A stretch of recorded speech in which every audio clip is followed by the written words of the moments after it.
കോൺഗ്രസ് നേതാക്കൾ പറഞ്ഞ വാക്ക് പാലിച്ചില്ല എന്ന് എൻ.എം. വിജയന്റെ മകൻ വിജേഷ് പറയുകയാണ്. പ്രിയങ്ക ഗാന്ധിയെ കാണാൻ ശ്രമിച്ചുവെങ്കിലും സമയം നൽകിയില്ലെന്നും വിജേഷ് പറയുന്നു. കടബാധ്യതയുമായി ബന്ധപ്പെട്ട പ്രശ്നം പരിഹരിക്കാത്തതോടെയാണ് വീണ്ടും പരാതിയുമായി എത്തുന്നത്. ഇപ്പോൾ പഴയ സാഹചര്യമൊക്കെ മാറി, അതിനെക്കാട്ടും സ്ട്രോങ് ആയി. ഇപ്പോൾ ആൾക്കാരുടെ മൈൻഡും മാറി, അന്നുണ്ടായിരുന്ന സിമ്പതി ഉണ്ട്, അത് മാറി. ഇപ്പം എന്ന് പറഞ്ഞാൽ വേറെ രീതിയിലേക്ക് മാറിക്കൊണ്ടിരിക്കുകയാണ്. ഇപ്പോഴും പറയുന്ന നല്ല ഉറപ്പ് തന്നെയാണ് പറയുന്നത്, പക്ഷെ അത് നമ്മളിലേക്ക് എത്തുന്നില്ല എന്നുള്ളതാണ് ഏറ്റവും വലിയ പ്രശ്നം. അത് പക്ഷേ ഈ പറഞ്ഞ ആൾക്കാർക്കൊന്നും മനസ്സിലാവുന്നില്ല.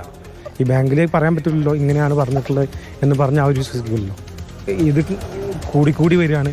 പിന്നെ അത് വീട്ടണമെങ്കിൽ ചിലപ്പോൾ ഞാൻ ഈ സ്ഥലം പോലും വിറ്റ് കഴിഞ്ഞാൽ പോലും നടക്കുന്ന എനിക്ക് ഇപ്പോഴത്തെ കണ്ടീഷൻ എനിക്ക് തോന്നുന്നില്ല. ഇപ്പോൾ സാരംഗ് സുരേഷ് നമ്മോടൊപ്പം ചേരുന്നുണ്ട്. സാരംഗ്, അന്ന് കോൺഗ്രസിനെ മുഴുവൻ എല്ലാ നേതാക്കന്മാരെയും സംസ്ഥാന നേതൃത്വത്തിലേക്കൊക്കെ തന്നെ വലിയ രീതിയിൽ ഉലച്ച ഒരു സംഭവമായി ഇത് മാറിയതാണ്. ആ സമയത്ത് വളരെ വൈകാരികമായി ഈ വിഷയത്തെ സമീപിക്കുന്നു. ആളുകളൊക്കെ തന്നെ, മാധ്യമങ്ങളൊക്കെ തന്നെ ഈ വാർത്ത നടത്തുകയും കൊടുക്കുകയും പ്രതികരണങ്ങളൊക്കെ നൽകുകയും മകന്റെ ഭാഗത്തു നിന്നും മരുമകളുടെ ഭാഗത്തു നിന്നൊക്കെ തന്നെ പ്രത്യക്ഷത്തിൽ തന്നെ മാധ്യമങ്ങളിൽ വന്ന് അവരൊക്കെ തന്നെ ഈ സംഭവവുമായി ബന്ധപ്പെട്ട് പ്രതികരണം നടത്തുമ്പോൾ കോൺഗ്രസ് നേതാക്കൾ അവിടേക്ക് പോകുന്നു. പ്രിയങ്ക ഗാന്ധി വരെ അവിടെ ആശ്വസിപ്പിക്കാൻ ചെല്ലുന്നു. പറഞ്ഞ വാക്കുകളും ഉറപ്പുമൊക്കെ നൽകുകയാണ്. അപ്പോൾ അതൊക്കെ വെറും വാക്കെന്ന് ബോധ്യപ്പെടുകയാണോ ആ കുടുംബത്തിന്?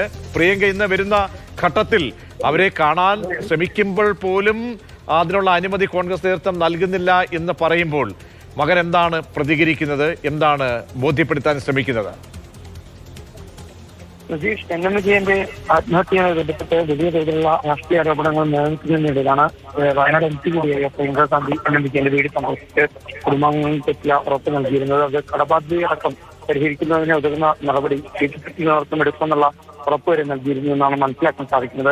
എന്നാൽ ഇപ്പോൾ അതൊന്നും തന്നെ കേവല വാഗ്ദാനങ്ങളായി ഒതുങ്ങിപ്പോകുന്നു എന്നുള്ള ഒരു കാര്യം തന്നെയാണ് ഇപ്പോൾ എൻ.എം. വിജയന്റെ കുടുംബം ആരോപിക്കുന്നത്.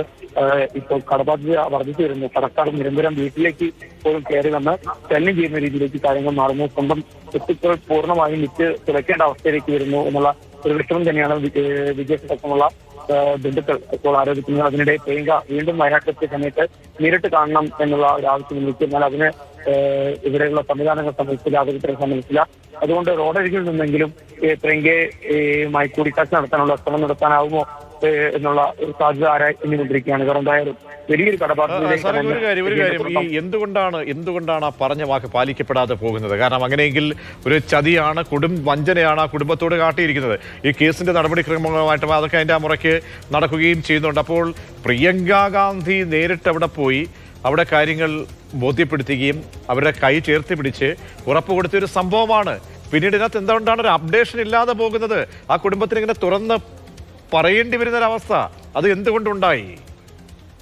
കോൺഗ്രസ് നേതൃത്വം പൂർണ്ണമായി എൻ.എം. വിജയന്റെ കുടുംബത്തെ തഴയുന്നു എന്നൊരു ആരോപണം തന്നെ അവർ പറയുന്നത്. പ്രിയങ്ക നൽകിയ ഉറപ്പ്, അതുപോലെ തന്നെ KPCC അധ്യക്ഷനായ കെ സുധാകരൻ നൽകിയ ഉറപ്പിനൊന്നും തന്നെ കൃത്യമായ സമയത്തിനകത്ത് തന്നെ കോൺഗ്രസ് നേതൃത്വത്തിന് ഒരു ഇടപെടൽ നടത്താൻ സാധിക്കാതെ വരുന്നു. വലിയ കടത്തിലേക്ക് തങ്ങളുടെ കുടുംബം പോകുന്നു. ഇത്തരത്തിൽ പോവുകയാണെങ്കിൽ തങ്ങളുടെ കുടുംബത്തിന് വലിയ സാമ്പത്തിക ഒരു ബുദ്ധിമുട്ടിലേക്ക് നീങ്ങേണ്ടി വരുന്നു. തങ്ങളുടെ കുട്ടികൾക്ക് പോലും പഠിക്കാനും ഈ നാട്ടിൽ ജീവിക്കാനും കഴിയാത്ത ഗതികേടിലേക്ക് പോകേണ്ടി വരുന്നു എന്ന ഒരു വിഷമമാണ് അവർ ഇപ്പോൾ പങ്കുവയ്ക്കുന്നത്. പ്രതീക്ഷ.